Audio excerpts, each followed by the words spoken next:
Snap-on tools. You guys will see why this is presented by Snap-on because they made the original torque wrench, or at least the original ratchet that was a torque wrench. All right, so let's talk about it. Who knows what torque is? Anybody? Anybody care to guess what's on the next page? The definition? Rotational force. Oh, way off, dude. It's a twisting or wrenching effect exerted by a force acting at a distance on a body equal to the force multiplied by the perpendicular distance between a line of action of the force and the center of rotation is which it exerted. Duh, dude. Like, duh. Like, yeah, rotational force. Very, very well said. Very well said. So when we say torque, now you guys understand it could be engine torque, but mostly from this standpoint, we're going to talk about like how much torque you apply to a fastener. Fastener could mean a lot of different things too. So let's say a bolt. Let's say the drain plug. How tight should you make the drain plug? Tight's tight and too tight's broke.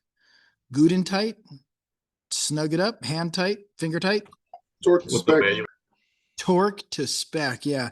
So now that you guys understand the perspective, you're going to reference the service manual. You're going to get a spec, and getting the spec is only half of it. Then you got to actually torque it to the spec. And so torque to spec would be a great answer. All right, but why? So I like the story. Way back in the day, we weren't really using torque wrenches. We're just kind of like tighten it up, and if it's not tight enough, it'll just vibrate and fall out, or if it's too tight, it'll break off. But we're working more and more with finer, delicate things, different types of materials, aluminum, sometimes one metal and another metal, a lot of plastic and composites. You got to really have this to spec. That's what they mean when they say exotic, right? So, like for example, lug nuts, drain plugs, cylinder heads, really every bolt or nut on the car actually has a torque spec. Now, finding the torque spec on some of those more abstract fasteners can be really difficult, but actually, usually buried in the service manual, it'll specify if there's no specific torque spec, you revert back to universal torque specs that are based on the bolt size. All right, so actually, I want to pause this for 1 second and I'll show you exactly what I'm saying. That Although activity was on unit packet 4, I think. I did something like this. I'm not sure. exactly, and you can dig it out and you can actually find where it says that. So I would say it's most likely on TIS, but it might be quicker for me to Google it.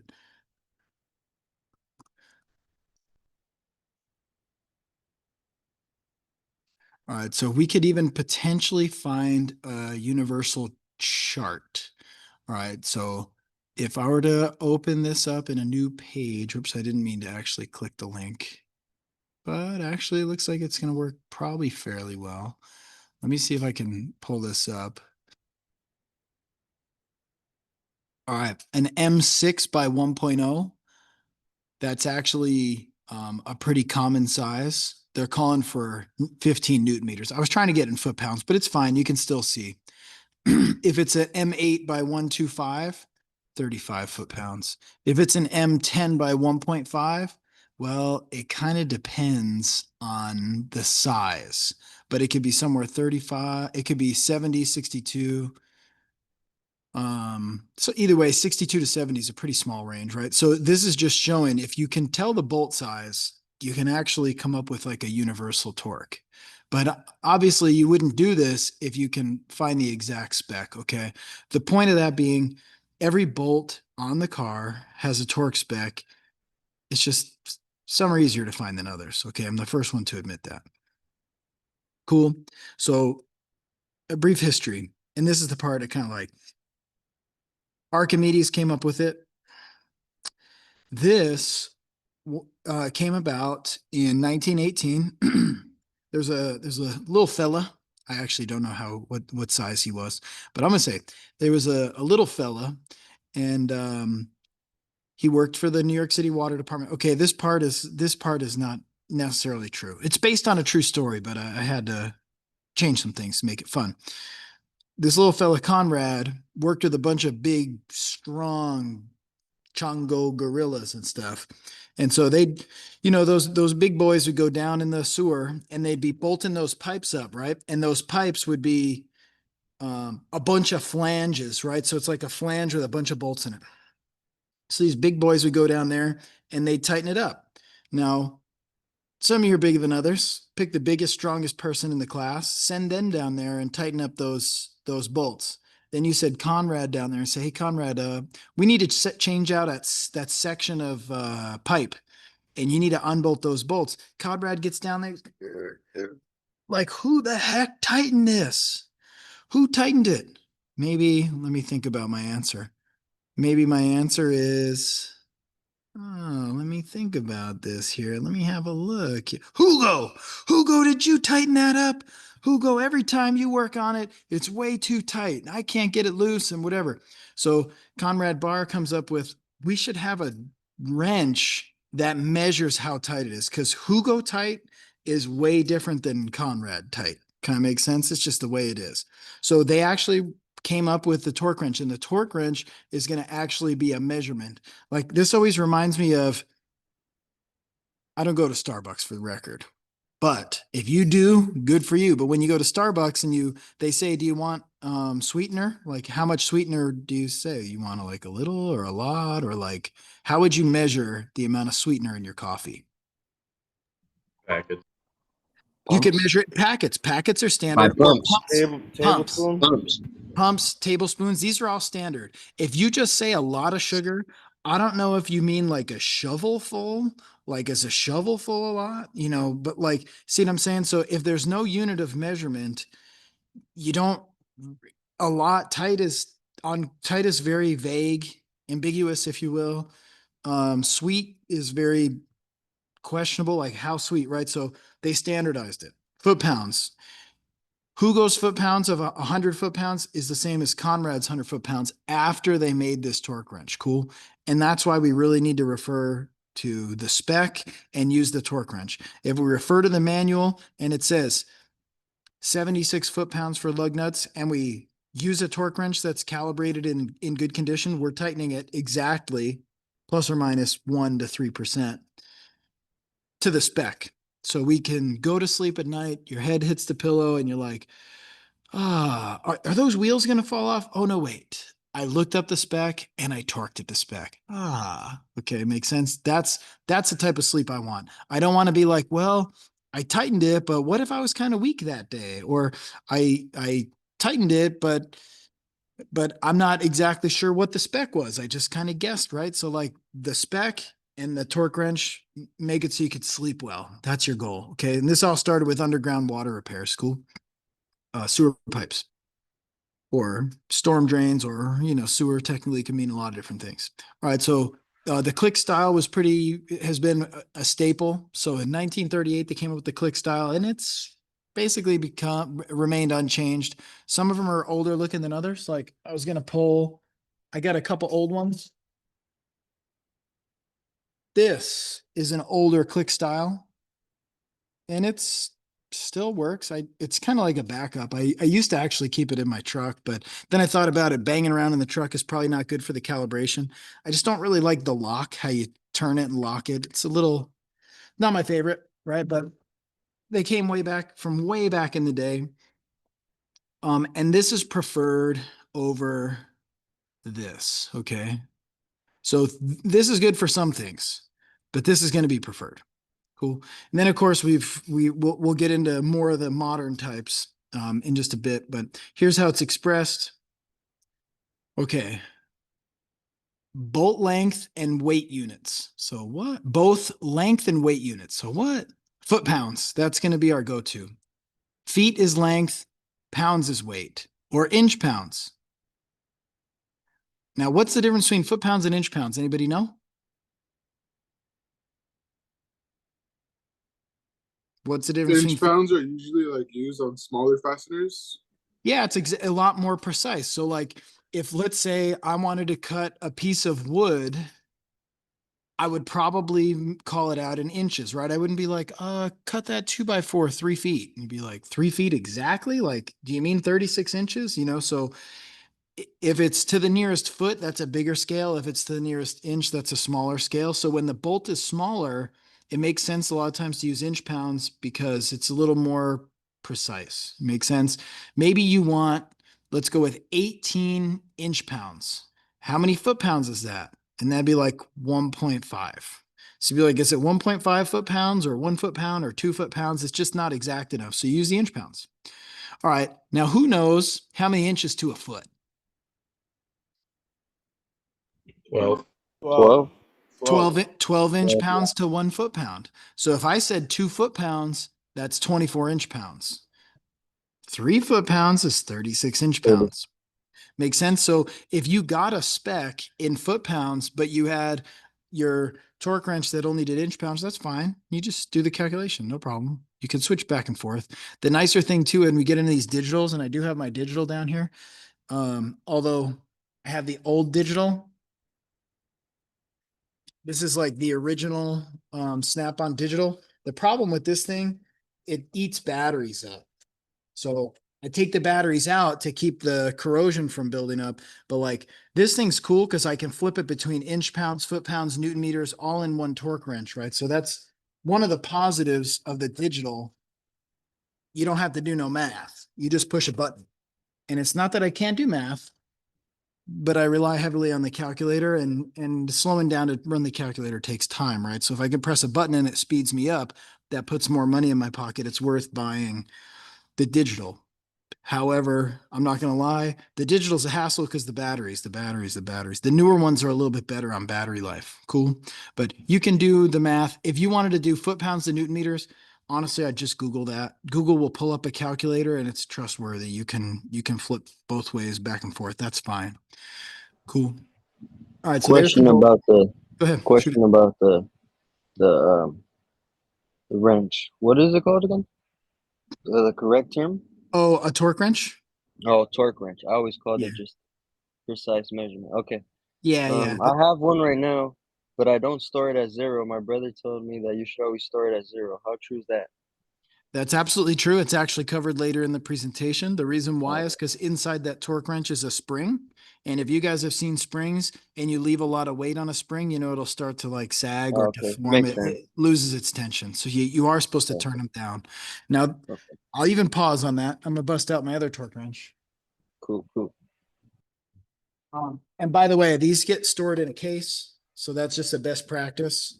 But with this torque wrench, which I bought Mm-hmm. actually when I Oh, was at damn. your stage, I bought this student discount, just like where you guys are at. This you'll Nice. notice, it's turned all the way down. See, I can't go down anymore. Now, when I want to set it, I can adjust it up, right? But when I'm done, I turn all the way down. And I got into like a small debate with somebody once, and I wasn't really trying to make it an argument, but there was egos involved. And I had a guy, student, who was like, well, you're supposed to turn it to the lowest setting. Now, how do you interpret that? This lowest setting is 50 foot pounds. So does that mean I should leave it at 50? Right? It's a little hard for me to get you to see it, but because this computer can only do auto fuzzy background, it's a school computer. I was thinking about using my other one, but does that mean I should turn it down to 50? Because I interpret it that I should just back it off all the way till it doesn't go anymore. And that way there's no tension on the spring. And it was like, no, it says the lowest measurement. But see, I think when they say the lowest measurement, they just mean back it all the way off. I'm pretty sure I'm right. But if somebody tells you set it to the lowest measurement and you interpret that as 50, that's fine. I'm pretty sure that that's not what they meant, but that's fine. What you don't want it at is 150, because then that spring is under tension all the time, and that's when it's going to deform. Okay, so for the clicker type, now there's different types, and we'll show you that this week too. So we're talking about the how it's expressed. Now let's have a look when we get into like tightening a bolt. Okay, 1 foot is 12 inch pounds. 1 foot pound is 1.36 Newton meters. Then we can even get into ounces. It doesn't really matter. Here's how you calculate it. Length times force equals torque. So the reason that that's kind of important is those of us with the smaller stature, myself not included, if you had to tighten something, or let's say loosen something, let's say you're trying to get an oil filter housing off and it's really tight, which do you think is going to be more helpful? I give you this wrench. I give you this wrench. Oh, the Pick it up. longer The one. longer one, And now more leverage. you explain more leverage is how I think of it too. But now you explain to me how this calculation makes sense. Let me see. If you increase the length, then you also increase the amount of torque you can do. Bingo. So Oh, that you makes only have sense. you only have so much strength, right? I mean, if you're hanging off of the bolt or the oil filter, you only weigh so much. Cool. So how would you increase your force? You could do it with leverage, longer length, even with the same amount of force will equal more torque. That's exactly why the longer wrench works, generates more torque. It's why it works better to break stuff loose. If you really wanted to go the best, I'd You need to just go bring out the big dad. with the straight up breaker bar. Okay, that one's going to give whatever I need. Cool. And if I'm really mad, I'll get the jack handle. No, I would never do that. I would never do that. You'll never do that either. Guilty. Guilty. Oh dear, you're getting pressing charges. All right, so there you go. 1 foot length, lifting 1 pound would be 1 foot pound. Cool. And that's why, and a 2 foot length would lift 200 pounds, 200 foot pounds, right? You can see the difference. 1 foot, 2 foot, 200. Okay. And then, we could do a lot of calculations, but basically you got to understand it gets more into physics. Sir Isaac Newton is really the one that came up with this. The more applicable part to you is this, right? So depending on the amount of force that you apply, it'll do some good things or some bad things. All right. If you look at this bolt, we're going to actually start with this one down here. You see that? That bolt is at rest. That's why there's a spring like that. When we go ahead and we thread it in and we torque it to spec, do you see this bolt, how it's being stretched? You notice this spring, doesn't it look stretched out? That's normal, actually. Every time we torque a bolt, we stretch it. We're supposed to do that. If you don't stretch it, let's just say you hand thread it in, it's not stretched. That bolt's not providing correct clamping force. That bolt's not going to hold itself in there. It's going to fall out. So I saw something on a video. I don't actually totally remember what the video was about, but I remember somebody commenting like, does anybody else hand start every single bolt on the job before tightening any of them? And that nearly gave me like a heart attack. I was like this. And the reason why, if you just hand start a bolt, you're not giving it this stretch. I'm telling you now, that bolt's not doing its job and it's going to fall out. Now, of course, if you hand start the bolt, every single bolt on the job, and then you torque every single bolt on the job, amazing. That's good. That's great. But I suspect a person who does that is going to forget a lot more than a person who does, let's say, one component, right? If it's a wheel, 5 lug nuts, torque 5 lug nuts, right? Now, if it's a tire rotation, honestly, I'm probably going to do all 4 of them at the same time, but let's just say it was, we did that clutch, right? Remember when we did that transmission? I would never get that transmission up in there and hand start every single bolt and then hand start the drive shaft and then hand start the shield. I mean, I would never hand start every single part of the job because if I forget to torque any of them, this bolt stays like this. It doesn't stretch, it falls out. Okay. That's the negative of not tightening it enough. Everybody clear? It doesn't clamp and it falls out. However, there's a problem on the other side of it, which is if you over torque it. So if you over torque it, this bolt has actually been stretched. They call this necking. That bolt, does this bolt look very strong to you? Especially right there? That bolt's not going to give us the rigidity and the strength that we need. So tights tightened, 2 tights broke is actually not exactly 2. If you over torque it and it gets to the point where it's about to break, that will break, under operation. Like let's say that's a wheel bolt or a stud. You might hit a bump and it might bust right off. Make sense? So you can't be putting your gun on kill and and calling it a day. You don't know, are you over torquing to the point of making the metal fail? At which point, that's not safe, right? If you stop here, you might get lucky because the person to take it out, it might break off so easy. It might be like, oh yeah, let me take this click. What the heck was that? That bolt broke off. That was so weird. I didn't even turn it hard. That's because it was over torqued on install. That happens sometimes. But when you get it out, it does look like this. You can see a thin part where it's like stretched. Or if you overshoot it, you go right to this spot. This one is over torqued and it was to failure, right? It broke in half. So if you're tightening the bolt, that's where tights tighten, two tights broke kind of comes back in. If you over torque it that much, you'll actually break it off. However, let's see what you guys know about metal. What if we used a steel bolt and an aluminum valve cover to bolt down a coil?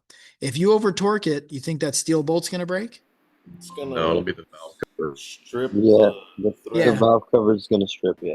Rip the threads out, maybe crack the valve cover, something, right? So now it's not replace the bolt. Now it's like replace the component. You might be able to drill it oversized and helicoil it or time sert it or something. But either way, big boo-boo.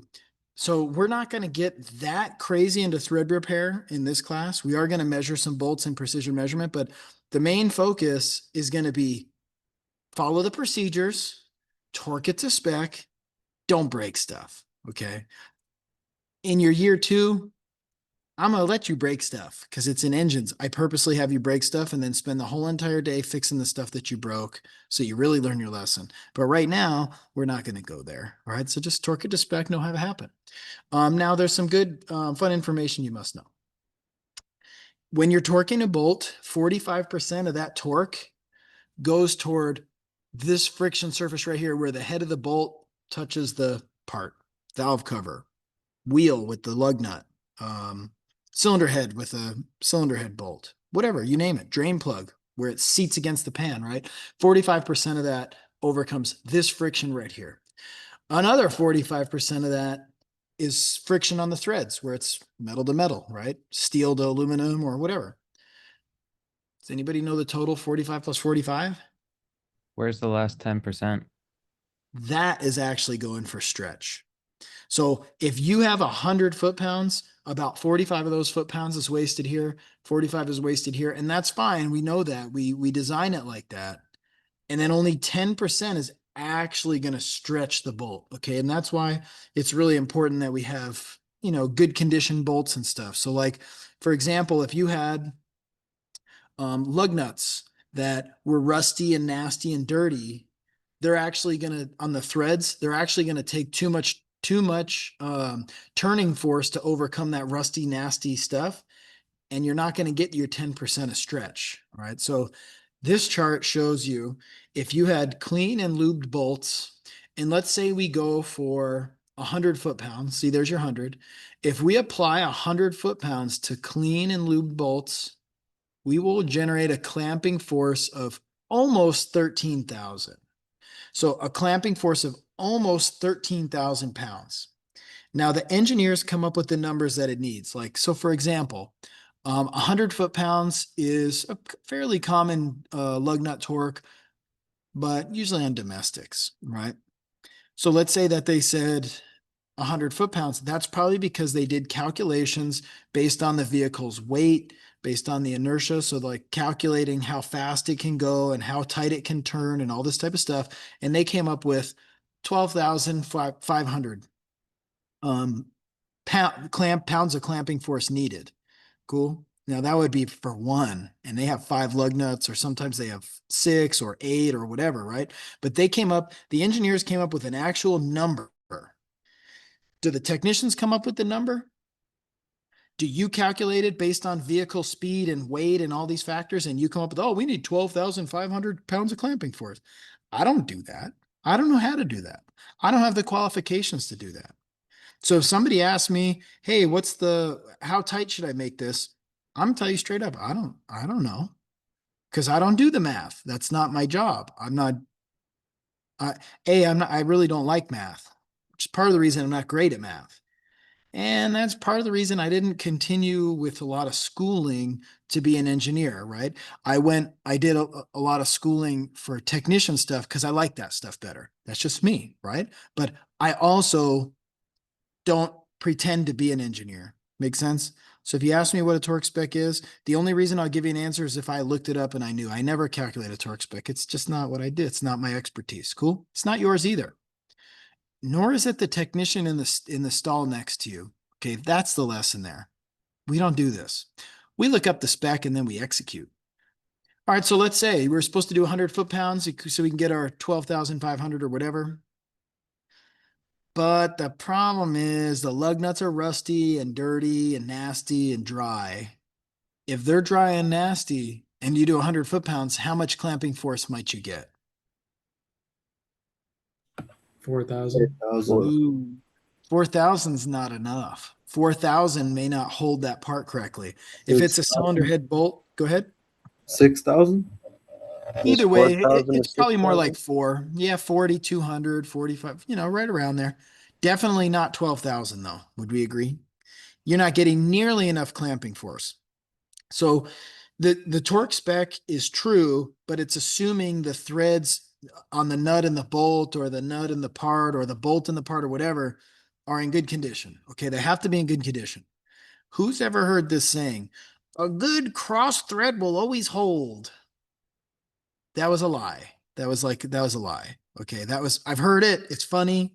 I'll even laugh at it sometimes, but it's totally not based in reality. Now, That's yes, cool. if you cross thread a bolt really bad, it won't fall out. I agree, but it did not provide the clamping force that it was supposed to. Okay, so that's part of the lesson, right? We're supposed to get the clamping force. We get that by having good, clean threads. Sometimes they'll call for oil. A lot of times they won't. You don't really want to oil something if it calls for it to be dry, because if you oil it, remember this picture? You're reducing the friction here, which means your 100 foot-pounds, less of that 45 will be used up. You'll actually potentially overstretch it, right? So if they don't call for oil, don't oil it. If they do call for oil, oil it. And that's mostly when you're getting into like more technical things like engine building with cylinder head bolts and stuff. But this is a critical thing for you to understand. Kind of get it? It's not just so the bolt doesn't come out. It's got to provide the squeezing, the clamping force. Cool. Now here are the phases. All right. You're probably somewhat familiar with some of these. Rundown, alignment, elastic. That's where you should stop. All right. And then this one, yield, this is where you messed it up, unless it's torque to yield. We'll come to that. Here's what this looks like on a chart. All right. Anybody ever spun the lug nuts up and you notice for a while they're pretty easy and they don't get harder for a while? They're just like free spinning. You're just like, that's actually when it's kind of convenient to use the impact gun, to be honest with you, because you're just spinning and spinning and spinning, but you don't get to use any power tools this semester. So that's a no. So when you're spinning these lug nuts up, start to visualize this. You're spinning it. It's not getting harder. That's because you're in the rundown phase. See this? It's flat. This is your effort right here. The more up it goes like this, that's getting tighter and tighter. See your torque was at, let's make this 10 foot-pounds. It was 10, 10, 10, 10, 10. It never got any more difficult, right? Then all of a sudden, you ever notice when you're threading those down, all of a sudden it starts to get a little harder? That's usually when you're aligning the wheel, all right? That's like when the wheel's starting to get centered, you're aligning the two pieces. That's starting to line the holes and line the parts up. Make sense? And then this is usually when we can't finger tighten anymore. So what would you do next? Go for the ratchet. Yeah, that's what I'd say. Because look, you need to make more torque and you can't make that much torque just twisting. Makes sense? Like a typical person finger tight is usually something like about 5 foot-pounds, right? If you need 10, if you need 15, if you need 20, you can't make that with finger tight. You got to change over to a tool. It could be a wrench, ratchet, something, screwdriver maybe, right? But you'll notice it gets tighter and tighter and tighter. Do you see how this line is very linear? It's a linear line. You know what that means? Like it gets tighter and tighter and tighter and tighter. And then generally somewhere in here, that's it. You're torqued to spec, 76 foot-pounds. And the torque wrench goes click. And you're like, Thank you very much. Move on to the next lug nut. The next, do that 4 times, 20 lug nuts on a Camry, right? That's all you're doing. But this is the thing. What if you don't stop? What happens to it's getting tighter, tighter, tighter? Righty, tighty, righty, tighty, righty. Whoa, what happened right there? Over torqued. Yeah, but there's like, if this was a bumper sticker, you wouldn't say over torqued, right? If this was a meme on Facebook, a Facebook meme, you know what a meme is, right? Yeah. I mean, No, what'd you I don't say? know. A I meme? mean, I No, mean, no, I mean, meme. Spell I it. mean, Spell it, dude. Spell it. I challenge you. Meme. Meme, that's right. Thank you. Let's move on. Uh-huh. All right. So if you want to make a meme, if you want to make a meme, what would you say? Righty tighty became. Righty Lucy. Yeah. So see that meme? That's all about this right here. You're tightening it, you're tightening, you're feeling really good. And then it goes, "Ugh," and you're like, oh, you just messed something up. What'd you do? Did you overstretch the bolt? Did you rip the threads out? I don't know. Something went wrong there. Make sense? So normally it's righty tighty, click. We're done. We're happy. If you overshoot it, it's righty tighty, righty loosey. Oh, uh-oh. Take it back out and find out what you damaged, what went wrong, what happened. Make sense? So this is a visualization of what you should be familiar with feeling. When we're doing this semester, remember, you got to develop the feel. Some of you may already kind of have the feel, but you're going to get a little better. Some of you may have no feel. You may come from families where your parents are white collar people. There's no tools in the house, so you got to get some hands on and get some experience with this type of stuff, because this is what you're going to be doing all day. And when something goes wrong, you need to know what went wrong and how to proceed and how to fix it. Okay. So again, rundown, easy alignment starts to get tougher. Change over to ratchet. Tougher, stop. Unless it's torque to yield, which we will cover. Okay, that's the visual. Cool. Now torque to yield's different. Yield phase is over here. Some of the bolts we're going to be using, and see, this used to be kind of special, like cylinder heads and some engine stuff would be torque to yield, but they're doing torque to yield bolts on regular brake bolts and stuff now. Torque to yield is where you purposely go into this red phase. The problem with going into the red phase is it doesn't get any tighter. It probably won't click your torque wrench. So if it's a torque to yield fastener, a lot of times we measure the final torque in degrees. So it might be like, yeah, do 18 foot-pounds plus another 90 degrees. When it's 90 degrees, that's telling us how much stretch it has, but it's not necessarily getting tighter at the end. You'd be like tighter, and then you'd be like, oh, the same. 90. There you go. Cool. Sometimes we're dealing with that. So you do have to understand a little bit more about torque than just make it click and move on. If it's torque to yield, it's going to have you do it in degrees. Okay. And there's also, and you can see this is like cylinder head.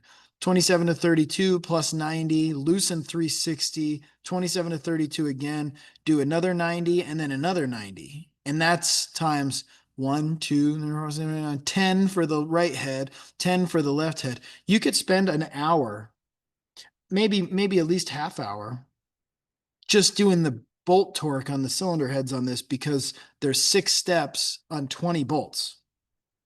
That's kind of crazy, huh? There's 120 different things you have to do to torque the bolts on this 4.6 liter engine.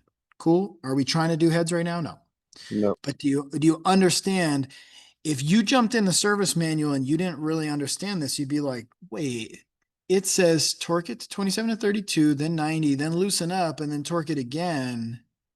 And then, nah, I'm just going to skip that. Just give me a torque spec. Like, how about 100 foot-pounds? I don't know. Once the bolts are into the torque to yield phase, the number of foot-pounds to make the torque wrench click, it doesn't change. It's kind of like it's in the yield phase. It's got to be by degrees. It's pretty trippy if you think about it. Cool. So, and remember, minimize the friction to maximize the torque. You guys, 1 second while this door opens. You can't see it though. One moment. I think you can hear me.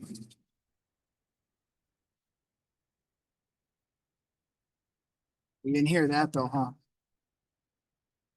Turn me off, see? I don't hear anything.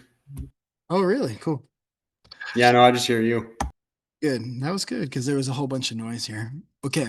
So grades of fasteners, right? And this is just getting into a little bit.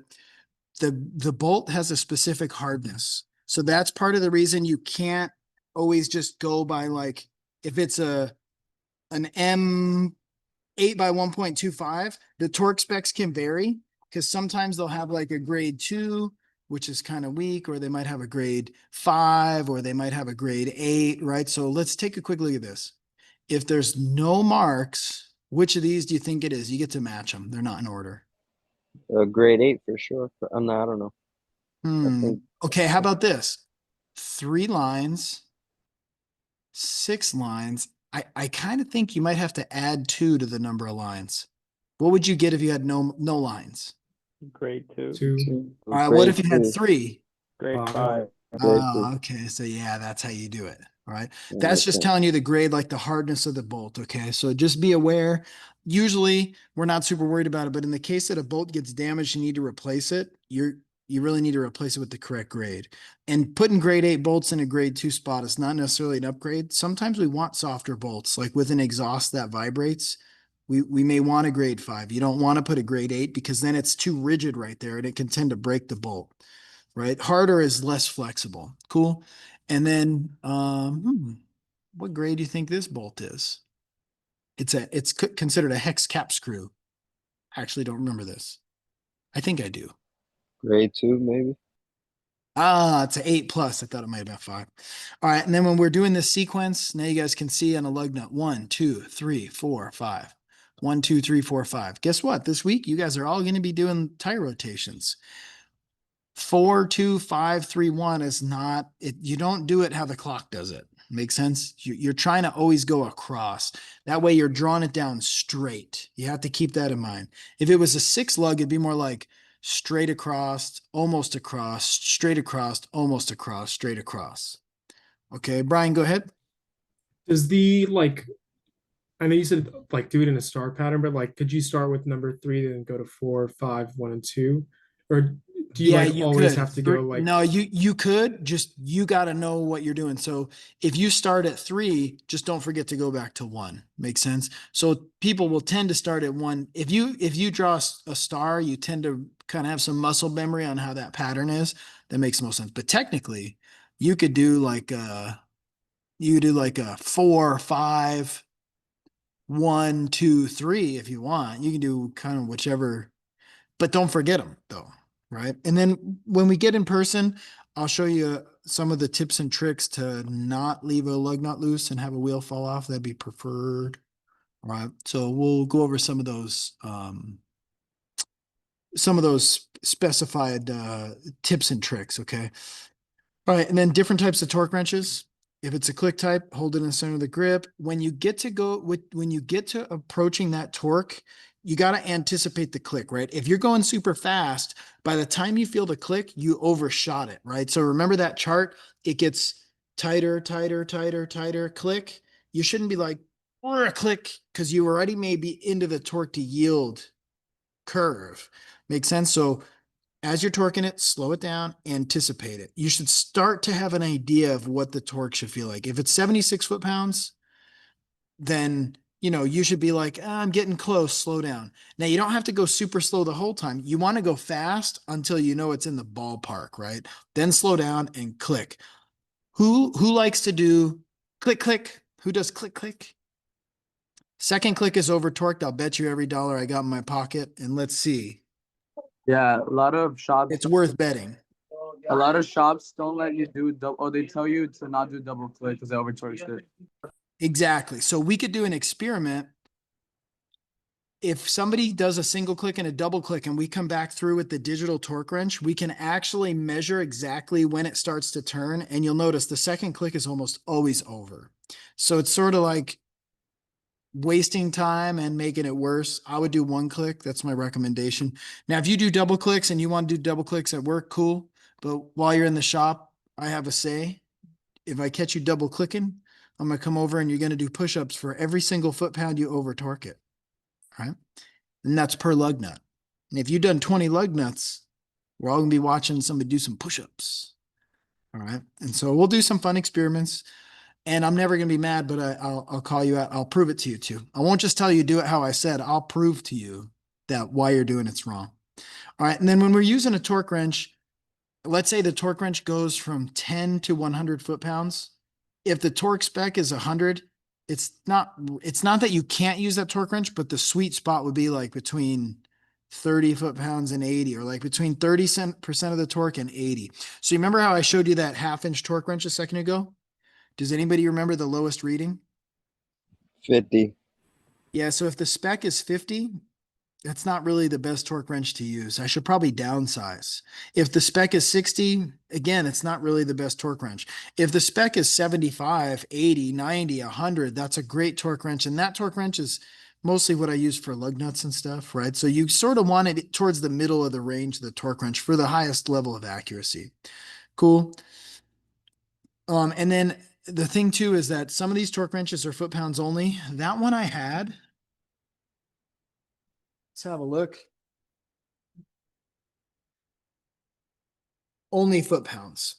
Sometimes the ones at school will be foot-pounds here, Newton meters on the backside, right? So it depends on the specifics. If you, for some reason, have a torque wrench that's in Newton meters, fine. You can do all the torque in Newton meters. But myself, freedom units, please. Okay. And then if you drop it, it should be sent in for calibration. That part kind of sucks. Cool. Just the way it is. All righty. Okay, and a clicker 20 to 100%. And that one was, yeah. Clicker to 20 to 100%. Oh, here's a big one. Checked for accuracy regularly. How? Anybody know? Um, some like if you torque some wheel lugs, they recommend you recheck them like after 100 miles, I think. Yeah, that's definitely that's a pretty typical tire shop policy, but more what I'm showing you is torque. Like a calibrator. Isn't it like that one blue adapter that goes on the wall? Exactly. Okay, so if we look right here, you can send them in, but if they have an adapter like this, that'll do a torque wrench. This is a really nice digital one. These ones are a little more fancy than I was actually looking for, but yeah, they can just have an adapter and then all your torque wrenches can be calibrated to that adapter. Some of these were a little more fancy. Let's see if we can get a basic one here. If I can type that, I am definitely off my home keys. Yeah, a lot of these are pretty fancy too. This one probably is the most visually appealing. So you're going to put the torque wrench on here, set it to 100. If it reads 100 here, it reads 100 there. Cool. Or let's say you put it on 50 and you make it click and then you read the last reading and it should read 50. Make sense? So some shops actually do have these and a lot of them do not. And when you go to send it in for calibration, they're going to do it more like this. And then they're going to actually calibrate the spring to make it accurate, plus or minus 1 or 2 or 3%, depending on the brand. Brian, go ahead. I've got two questions. So one, I was changing the wheels on my mom's car, like rotating them, and we have a click torque wrench, Sure. but we added like a little like block to the actual head of the wrench. It looked like an Okay. electronic little block. Do you know what that is? Oh, well, it could be a few different things. I suspect it's going to be a torque to yield adapter. Let's see, torque. I'm not exactly sure why you do a torque to yield adapter, but that's TTY. That's talking torque. I have to actually type it out.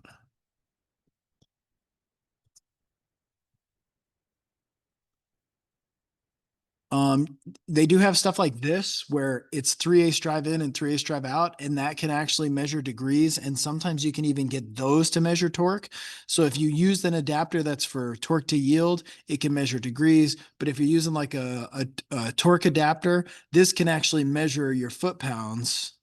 And that way you can use a regular ratchet or just a breaker bar.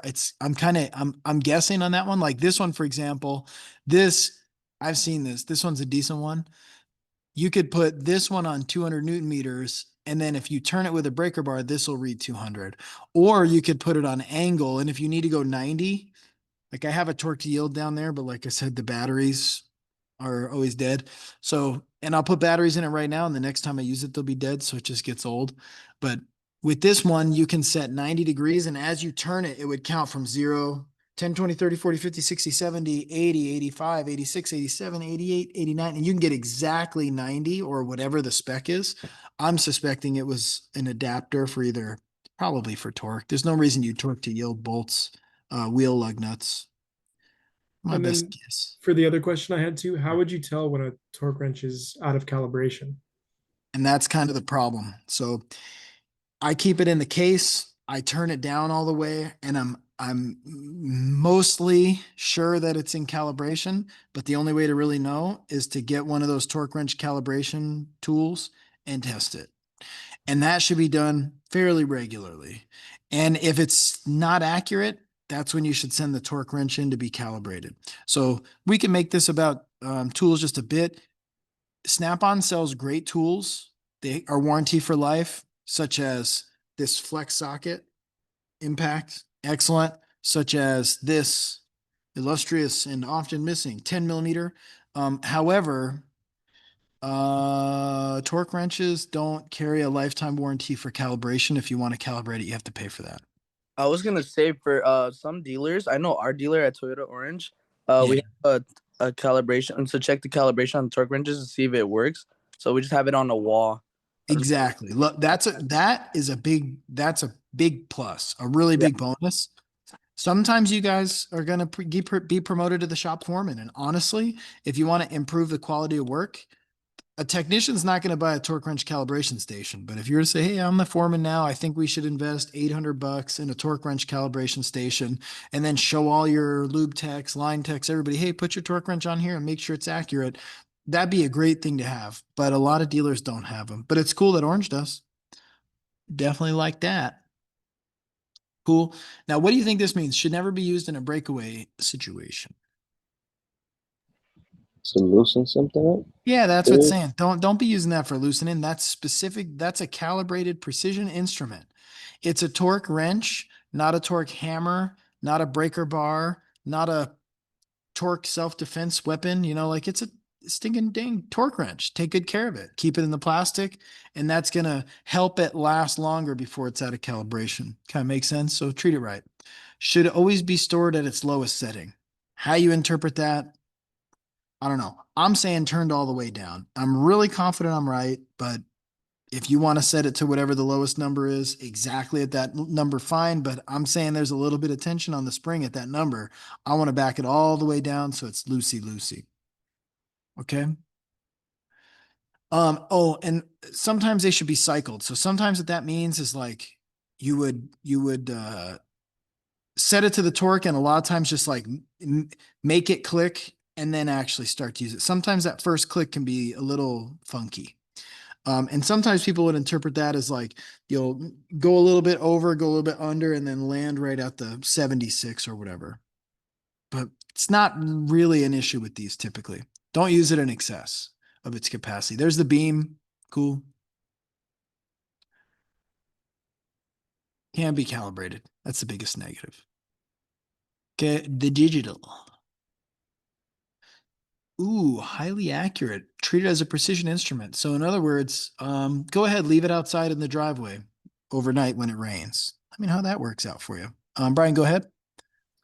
I also heard with the click type torque wrenches, you don't want to like bounce on them. I know some people when they're torquing stuff, they'll like push up and down on them. Yeah, smooth, click, smooth, click. That's going to help it. Okay. Bouncing it is kind of like jumping on the bed. If you jump on the bed, you're probably going to wear the springs and the mattress out. It's like same idea. Exactly. So the digitals are nice.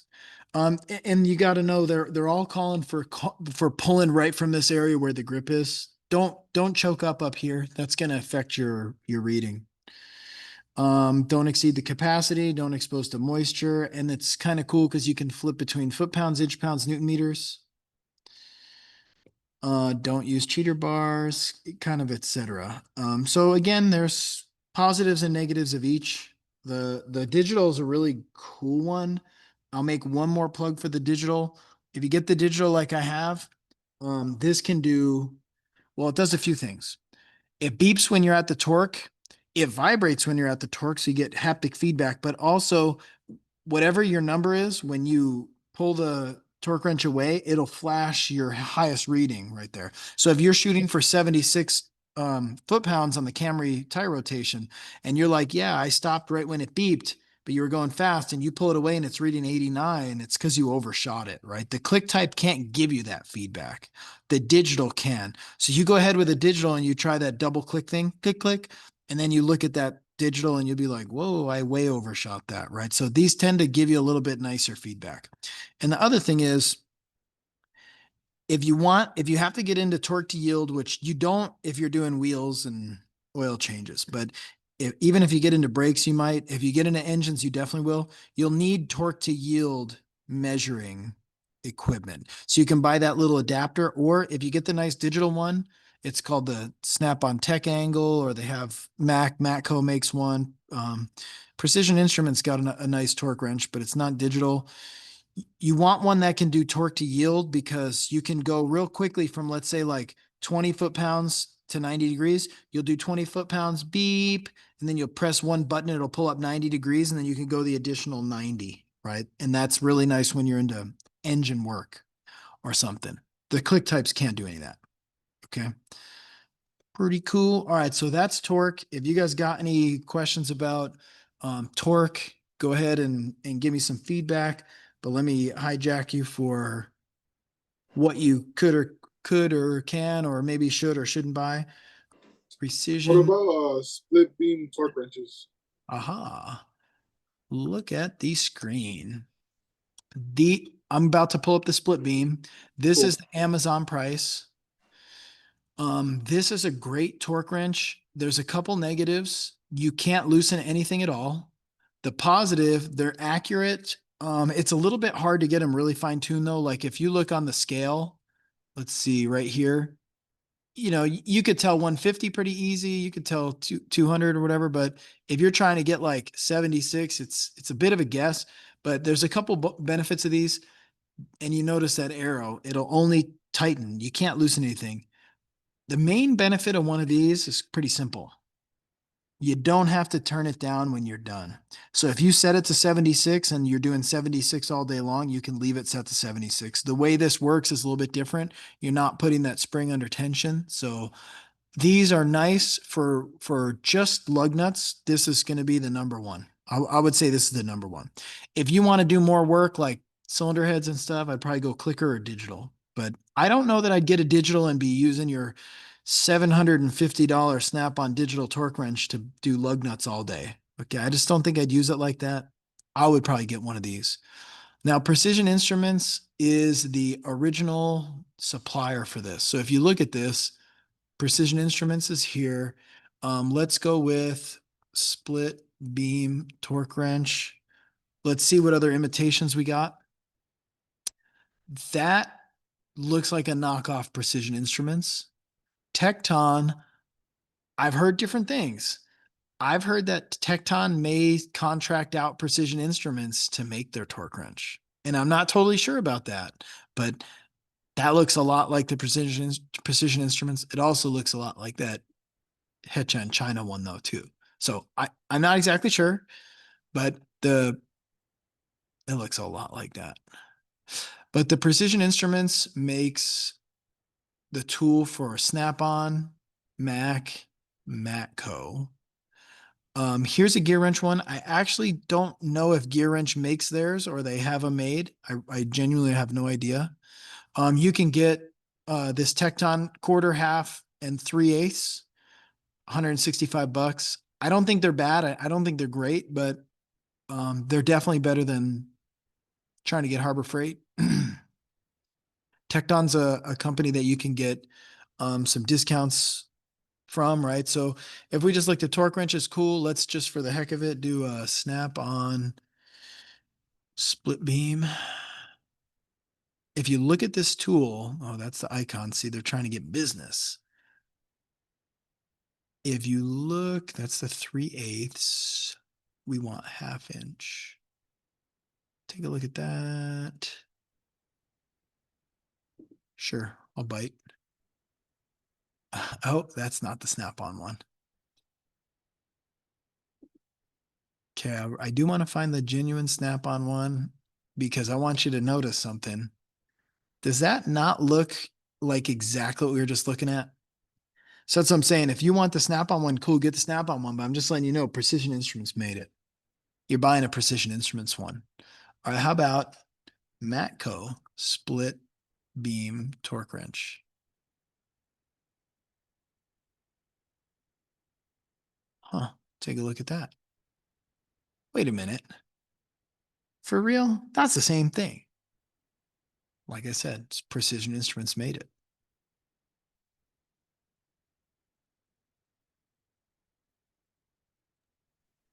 So at that point, you're just paying for the branding then, not really like any quality differences.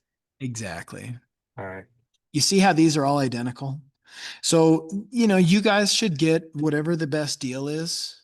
And the thing is, as we get further into tools, you guys will know you have discounts available to you, right? So before we get into, we'll skim tool lesson a little bit, but let's just say, Snap-on student SEP, Student Excellence Program. You guys can, not yet once you're either in 210 or in general.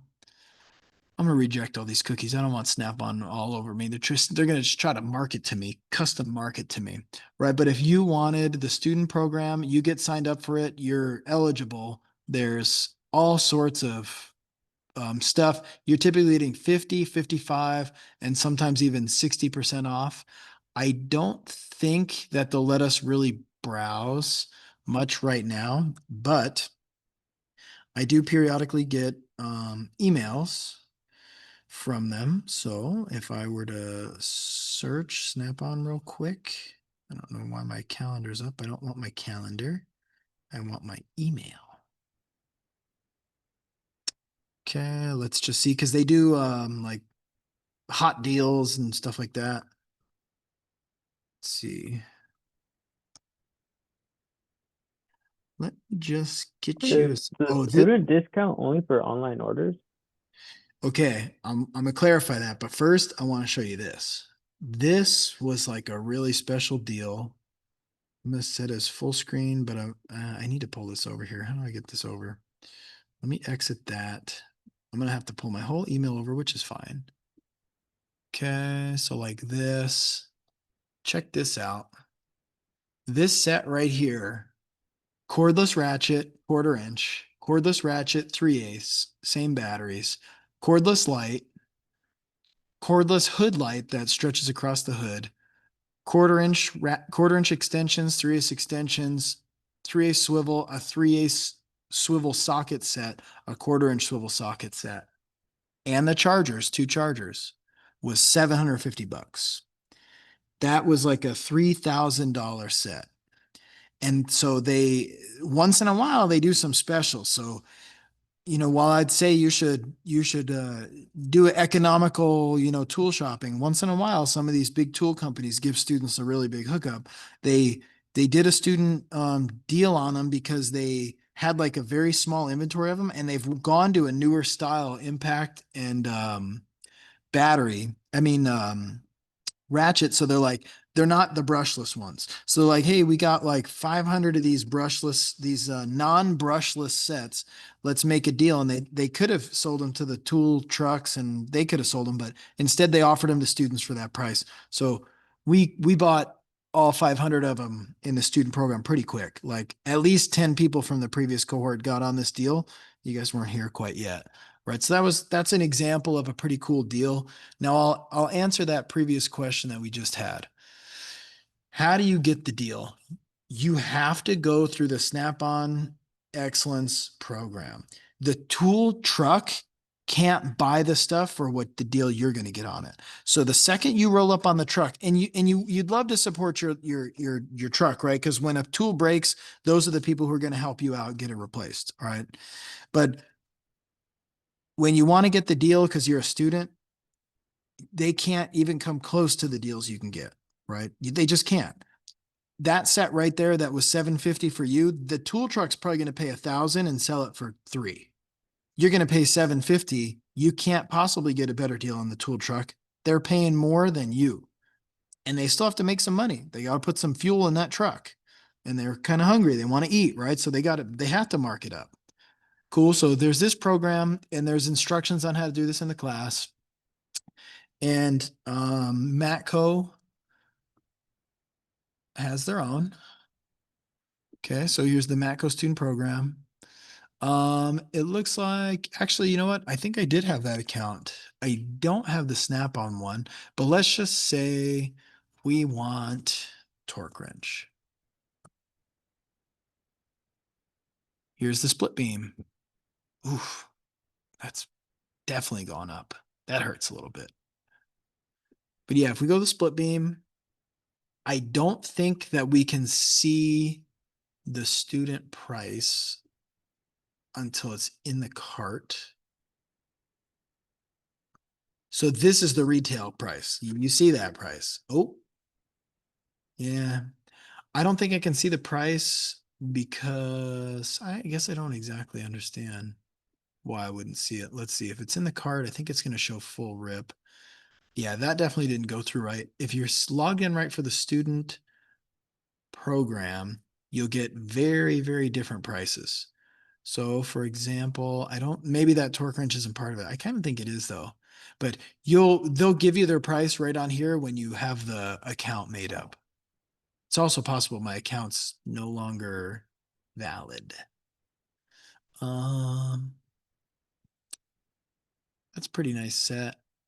That impact's pretty nice. So you guys could browse. The thing is right now, if you're brand new, you don't really know what tools you need. So I'd probably wait on that. But once you're ready, then you can start looking at this type of stuff. See, I searched up there. Maybe I need to search under here. Student overview. Is the student discount only for certain items, or is it for like the whole website? Almost everything, but not everything. There are some things that are no-go, right? So there are some no's. If you try to buy the biggest, hugest, ridiculous toolbox, that's going to be a no. But most of the toolboxes are included. And that's not all. They also have Mac student program. Right, so you can get this. Question is so you know how when we buy it online, when we count, do they give us lifetime warranty still or no? Yes, and I'm gonna clarify that. But first, let me make sure you see. So Snap-on Mac, Matco, Gear Wrench.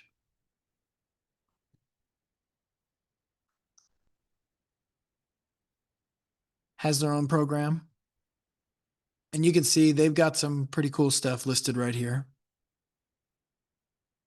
Carts, introductory sets, etc. Tecton will also give you 25% off. There's also there's Sonic Tools. They don't usually give us discounts. There's many tool companies that, and you guys should consider all of them. However, to that warranty for life discussion and to the tool truck discussion, if you buy your Snap-on Mac, Matco, and Gear Wrench too, and Cornwell's another one, but I don't think Cornwell does anything with student program. At least they didn't, but this is the time where I'll check again. Somebody's searching for it, but I don't think so. Yeah, there's just homepage. I don't think they're doing any student discounts. Yeah, no. But the reason I say Snap-on, Mac, Matco, Cornwell, and even Gear Wrench too, a lot of those companies have a truck that goes around to sell, right? So if, let's say, this is a Matco plier, it's a small one, but if I break this, I want it to be replaced. Better yet, I'll tell you what. 10mm socket, 3/8 drive. How often do you expect to use it? Very often, and you're probably gonna lose it. Every day. So if my tool came from, let's go with hold Home Depot.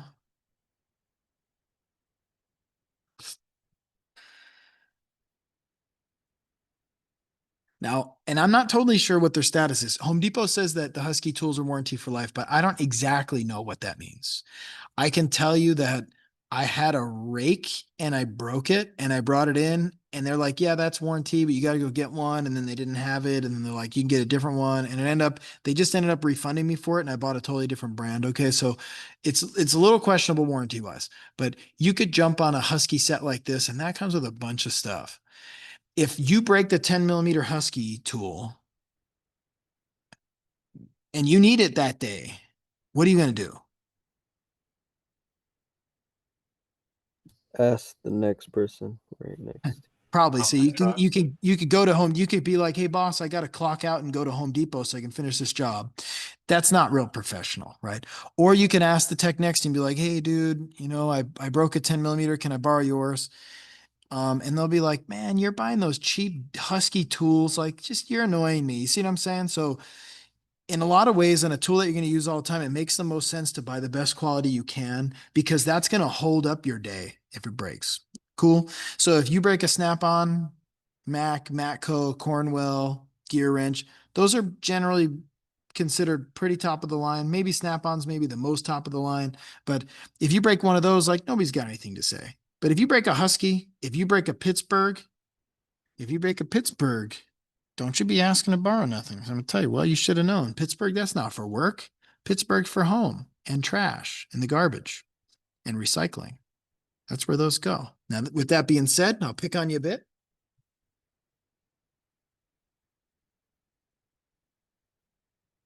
Don't judge me. Come on in. It says right on it, China. All right. I have some Pittsburgh stuff, but this is a 3/4 drive, 1 7/16. I'm not really going to use commonly. I'm not going to spend $100 on one socket from Snap-on. Cool. So with some things, I'll even buy the cheap stuff too. But if it's something that's going to be a day in and day out, I'm going to get something that's going to be pretty legit. So that way it's not going to slow me down. And I worked with a guy who bought all of his tools when he got started from Harbor Freight. So the thing was, he went through a program too. He went to the same community college as me, but it was like the general. It wasn't the manufacturer specific. And he did the whole program and he never really explored the student discount. And so when he graduated and he got offered a promotion, he's like, yeah, I'll be a line tech. And they're like, cool, you got your own tools. And he's like, I never bought any of my tools.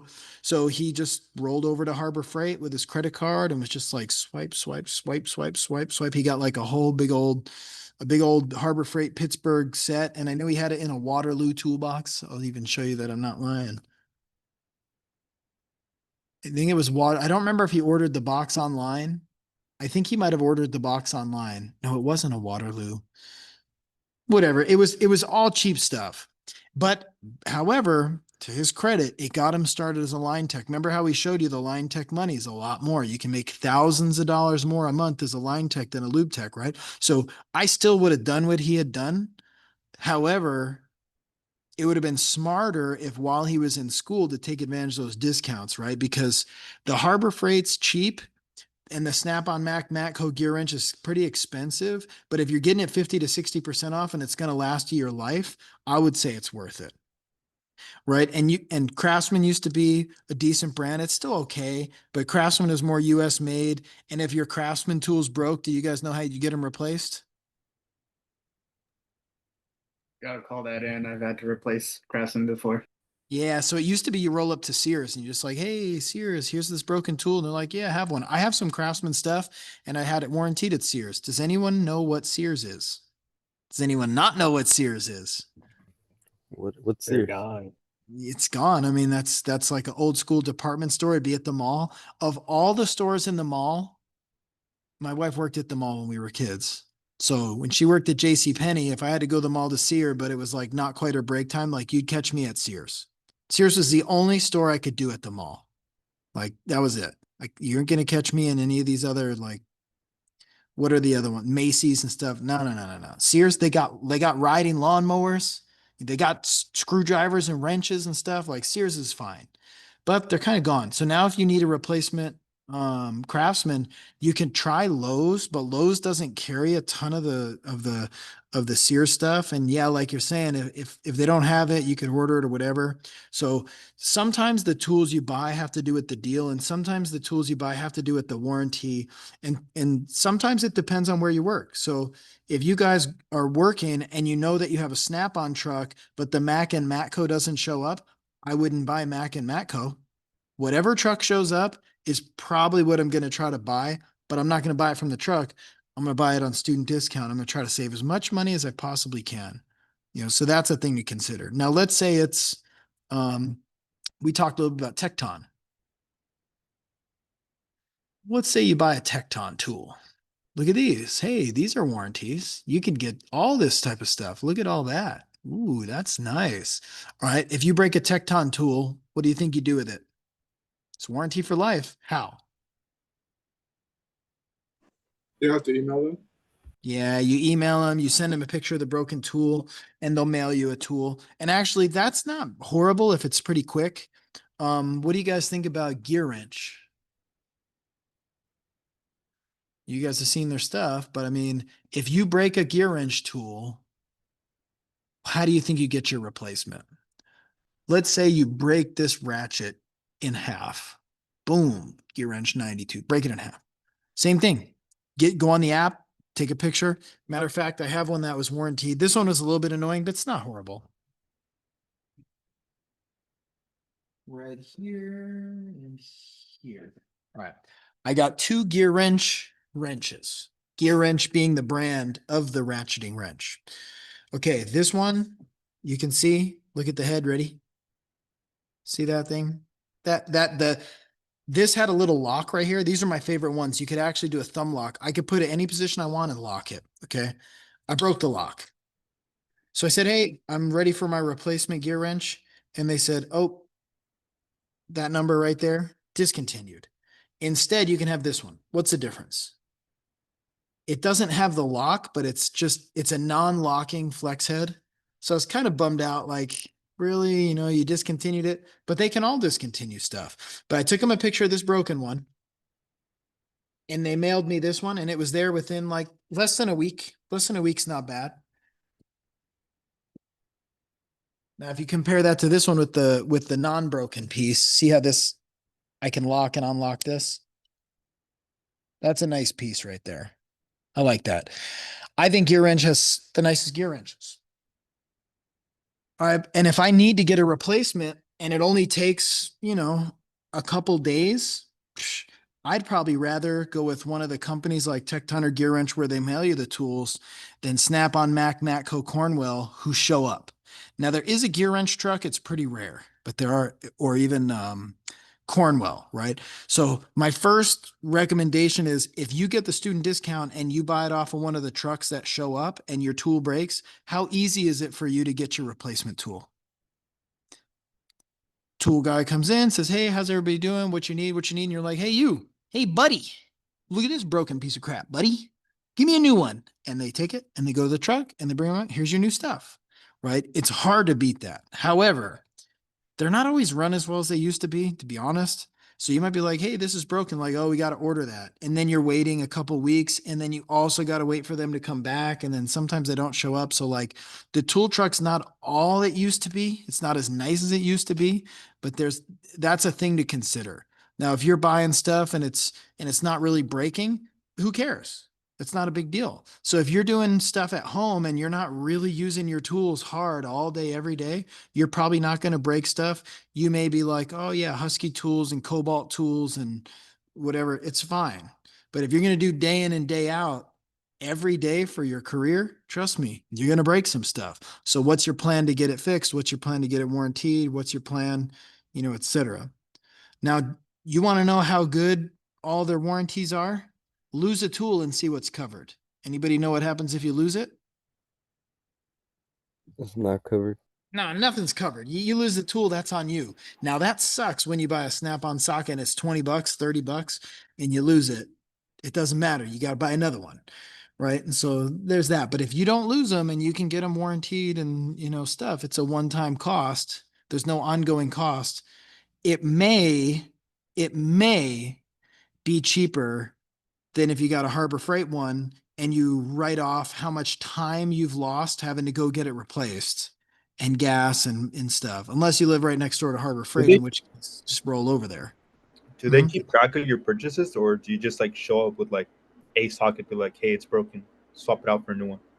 Um, that depends on the individual. So let's say the tool truck rolled up and I was like, hey, this is broken, and like they're at the they're at the dealership and you didn't even work there and you just see them and you just whip in and you're just like a regular dude not in uniform. They're going to be like, I don't think so, buddy. But if you're working at the shop and it's broken, they're not going to ask for a receipt. They're not going to see no receipt, no nothing. They're going to make sure it's a snap-on part. They're going to give you a new one because you're going to change jobs and you're going to change locations, and if there's a snap-on truck there, trust me, your stuff is covered. Now, once in a while, they'll give you some grief, and that's pretty frustrating to hear when they're like, "Hey, you didn't buy it from me, so I'm not going to cover it." No, no, no. That's like I would roll that right up the chain to corporate and be like, I'm no longer going to buy Snap-on tools because I got the discount and your truck driver, your franchise owner won't honor the warranty. Like, no, they'll shut that down. Trust me, it'll be So covered. so when you buy it online, it should give us a receipt, but we don't. Uh, we when we get warranty for it, we could Don't just need to use show it. Snap-on, any Snap-on truck or what? Boom. Yep. Just show them that, get it replaced. Maybe for fun, if any of you guys are working at the dealership and that happens, just say, hey, can I see how this warranty process goes and come back to the class with maybe a little video or a picture just to show how smooth it was. You can even tell your truck, your Snap-on truck or your Mac or Mac or whatever, they're a franchisee, right? So it's kind of like the dealer. They're not a corporate employee. They own the truck. They brand it with Snap-on, Mac, Matco, Cornwell, Gear Wrench, or whatever. So you could say, hey, can I just document how easy it is to get this warranted so I can bring it back to class and show them why they may want to consider these brands? They'll probably let you video somebody getting something warranted. It's every day. It's smooth. It's easy. I've done it 1,000 times. At one point, Mac was selling a whole set of drill bits. I still have it, actually. One down. They were warrantying drill bits for life. And that's kind of crazy. So I bought this whole big old drill index and they were warranted. Now, if you might be able to tell, you see these upper ones, how they're gold. When they sold them, they were gold. And every time one got dull, I'd be like, hey, let me swap it out. And that's why these are more like silvery. These are cobalt. So I bought a whole set of gold. And every time it would get dull, I would replace it. So all those non-gold ones have been replaced. That's crazy. But that was a $400 drill bit set. So some of their warranties are incredible. But then actually Mac stopped that. They were like, hey, that was supposed to be for broken, not for dull. Cause at that point I would just abuse it. I just put it in the drill. And I just send it, no oil, no nothing, just and then take it out and be like, hey, I need another one. It's kind of probably abusing that in a way. Right. But people do abuse the tool sometimes. It's nice when it's a big, strong company like that. Whereas sometimes the warranty is only as good as the person that's warrantying it. And if you got to go to the store and the people want to cop an attitude and stuff, like you're just dealing with a higher class person if it's someone with a franchise truck. Cool. However, maybe the ideal is you just take a picture of it that it's broken and they send you a new tool. And if it's there in a couple days, that's even better than the truck, right? So you got to weigh out what's actually going to get you back to work quicker. What's the better deal? What's the highest quality that's less likely to break? Factor all these types of things, but at least, be educated about it. Make sense? So now there's a big assignment due that's going to be on tools. One of them is going to be shopping, making a tool list, etc. I think overall you guys will do probably pretty decent on that. Okay. Any questions about how this tool warranty process goes and stuff? Some of those are really good questions. Feel decent. So like that assignment for tools is going to be down here. Right here. The lab packet 6, cool. The proper procedures is another one, right? Okay, now about tools. Who thinks that they know the name of every tool? Oh, I bet you don't. I bet you I could find something that somebody doesn't know. So here's how you're going to educate yourself on tools. There's two parts to this. One, you see this ABCs of hand tools right here?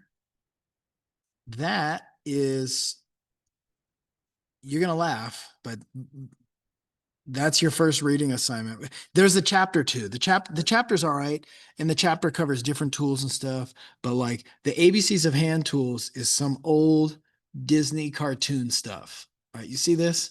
Look at that. Now that's just a classic. All right, but the thing is, there's actually really good info there. So if you like reading, read. But if you Google ABCs of hand tools, you can watch a whole cartoon. It's showing you about how to use it, how to not use it.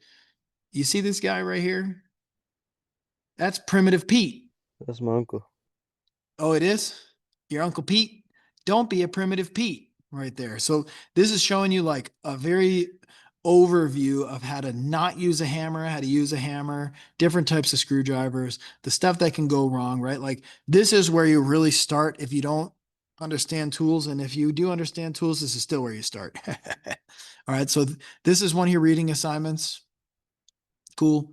It even shows you why the screwdriver is off or why the wrench is offset, etc. There's a lot of little details. Then there's going to be a pretty big packet that you're going to identify tools and establish when you'd use them, when you wouldn't use them. So this is not just for automotive, by the way. These are crowbars and claw hammers and saws and all sorts of stuff that you do with like construction. So this is typically something that would be explained like in a high school shop class, but those are gone, so you didn't get that. All right, so there's some pretty good stuff in there. All right, so that's something that you guys should study individually. Like I said though, if you Google it, you can find the video. I kind of prefer the video myself. Like if I'll just skim it right here. ABC of hand tools video. Right there. That's it. 31 minutes. I think it's kind of fun. You got to understand it's from 1950. So you take some of the things they say with the time. Okay. But it's a fun one. It's a good one. You can actually learn some stuff. It was from 1945, Walt Disney Company. If you're up with GM. So if you don't like it, contact Disney and GM from 1950 or 45. Okay. And then other piece is right here in the lab packet. I'm going to prep you because part of the tools is a lot of identification. So this is some of the stuff you're going to be doing in class, right? What is this tool? Why is it so different than the other tools? Okay. What about, as we get a little bit further down, it'll talk about like match these up or like which tool would avoid rounding the bolt head the best, the open end, the 12 point, or the 6 point, right? So there's a pretty big worksheet for you guys to do. So just to make sure you're ready, because Mr. Clyde and I are going to give you a couple demos, but then pretty quickly we're going to be into practicals. You should have all the information you need to identify what these are. There's only one negative about printing these out. These tools right here, you could zoom in fairly well, and I didn't download it, so it's a little bit ugly, but that's a 19, an 18, a 17. This is 5/8, 9/16, half inch. Those are different, right? If your printer is too fuzzy, you won't be able to tell, right? So understanding and identifying the names of these tools is going to be your next major assignment. You guys want a little, I'll give you a quick overview lesson on that if you want, or we could do 1,000 slides of different tools, all right? I'll just show you a few. You ready for that? Quick overhead, please. Yeah, that would be fun because this is a great thing for you guys to learn with your partners and your teammates. All right, so here we go. I'm going to close quite a few things up, get my Zoom back up. I'm going to stop the share. I'm going to flip. My audio probably changed because I'm no longer on my microphone. Okay, rear camera. Well, let me do the rear camera. Interesting. It used to let me do my rear camera. Video settings. Ooh, why are you gonna be mean? I want the rear camera.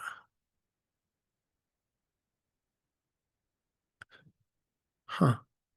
That is really interesting. I could always do my rear camera. Right now I can't. But that's okay. I got another possibility that could work, which is I just join my own Zoom meeting on my phone, which would work too.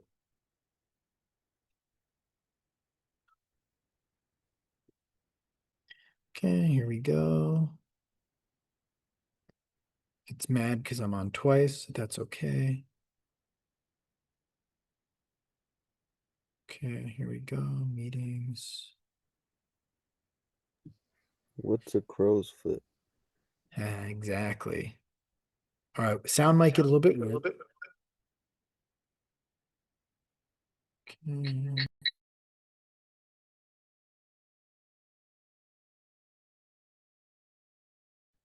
And now I'm on.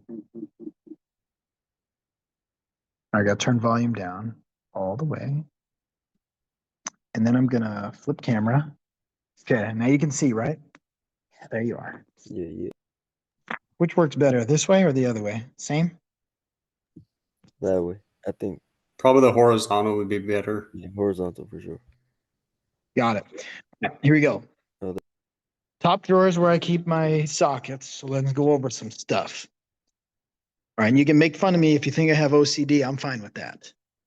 Okay, so let's go over these. Can you tell these sockets are black? These sockets are chrome. What's the difference? Impact rated Impact. sockets in the back. Right. Generally, there's some exceptions though. Sometimes they'll make regular sockets that are actually black, but they're not impact. The impact sockets, like this axle nut socket, you'll notice they're thicker wall like that. Whereas if you look at a chrome, this is pretty thin wall. Which do you think is stronger? Impact. The thicker wall. Exactly. But this is softer too. So what's interesting about impact, like I was thinking one of my common sizes would probably be like a 21. That one's not horrible, but the impact sockets won't crack and explode if you're on an impact, but they do get opened up and they get kind of loose. The 21 looks pretty decent. Yeah, the 19's even fairly decent too, but a nicer fitting would be a chrome one. Although that one looks kind of dirty. The chrome don't get deformed. Okay, so now all those were 6 points. You guys can see the 6 points here. 12 points I do have. Can you tell the difference? Yes. There's a Right. lot more But room. exactly. So this can go on in 2 different spots. You can go on here, here, here, here, right? So these can be easier to get on and off. The negative would be this doesn't have quite as much surface contact on your, assuming it's a 6-point bolt, right? So that's going to give me a little bit better contact, less likely to round the edges. However, some bolts are 12-point, so you may need these. Now we'll zoom out for a quick second. Who knows the difference between this and this? It looks similar enough. One's got a flex. Drive sizes. Size Quarter wise? and 3/8.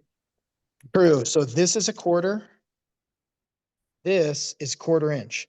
This 1/4 inch is the smallest I have, and it goes with all these 1/4 inch sockets. Makes sense? So if I want to go 1/4 inch drive, I got to use 1/4 inch drive ratchet, 1/4 inch drive sockets. Makes sense? This 1/4 inch right here, it won't fit. There's nothing you can do. You can yell at it if you want. Or if I really wanted to use that, I would have to get an adapter. So I could go, see this? 3/8 quarter. Step up adapter. But why I would do that, I don't know. Maybe I really wanted the flex head, or something. Or need And a I more actually had a flex head wrench I need to get warranted, and it's hard because I don't have the tool truck now. So I gave it to a former student, like, hey, get this flex head 1/4 inch warranted for me. And I never got it back. And actually I forgot about it until right now. All right. So if I needed a 1/4 inch, I could make this work. If I needed a flex head, I could make this work. Or I could have just said, forget about the quarter altogether, ditch the 1/4 inch socket, ditched the 1/4 inch adapter and just gone straight 3/8. Cool. So now I'm 3/8, 3/8. These go together, right? 3/8, 8 mm to 19. That's pretty typical.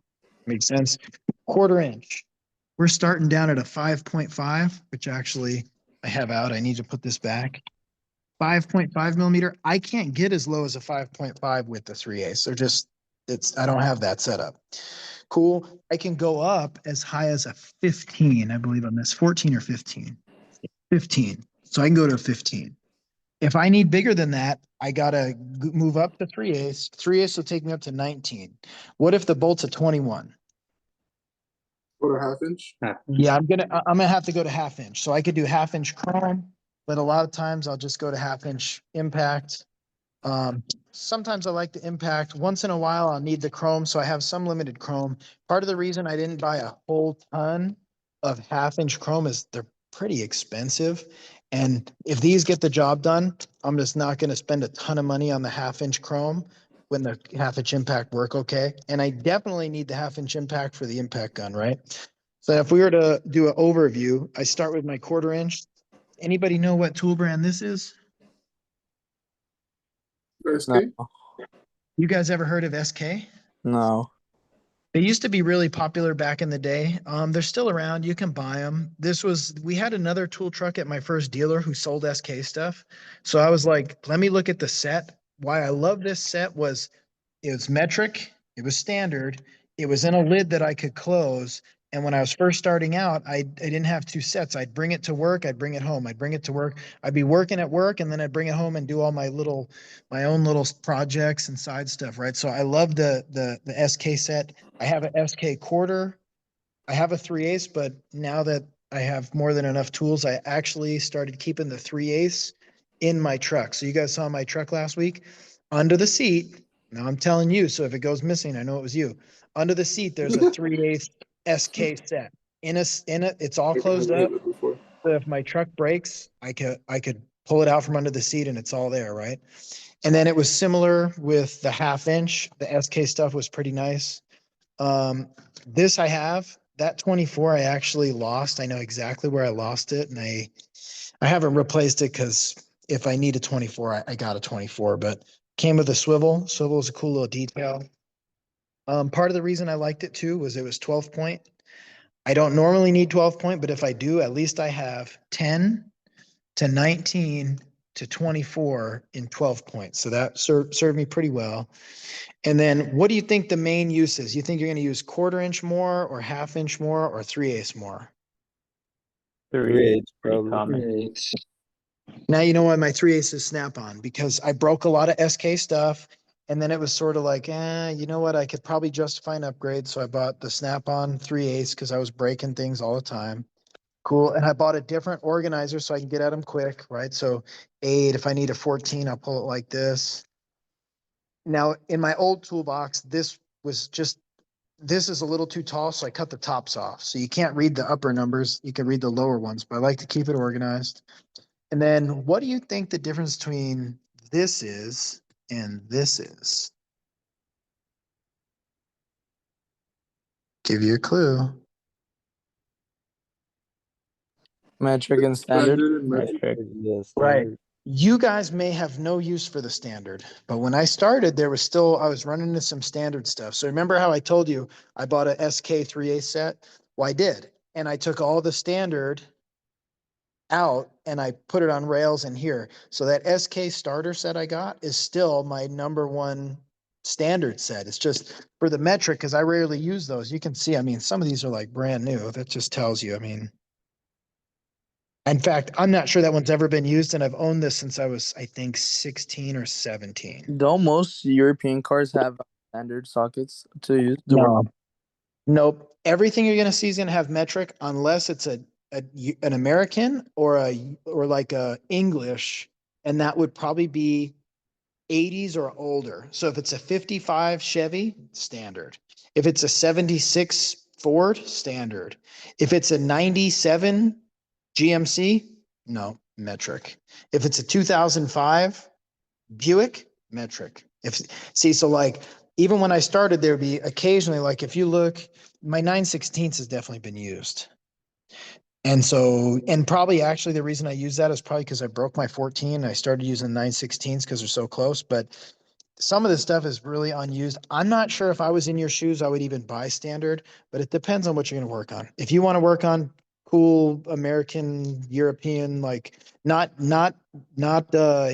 German, but like more like Western European stuff that's English, it might use standard, but probably not real likely. All right, and you can see that these are impacts that are standards. Some of these have been used. Some more than others. Like a 7/8 is actually pretty close to a 22. So if I ever have a problem with a 22, I'll use that. 3/4 is close to a 19. But a lot of these, just as standard, I haven't used a lot, but I need them because I work on weird stuff sometimes. Axle sockets are nice to have. I bought the whole set. That one is not missing. That one is over where my motorcycle is. So I know where every tool is. Every tool. This was a cool thing. What the heck is this socket? Swivel.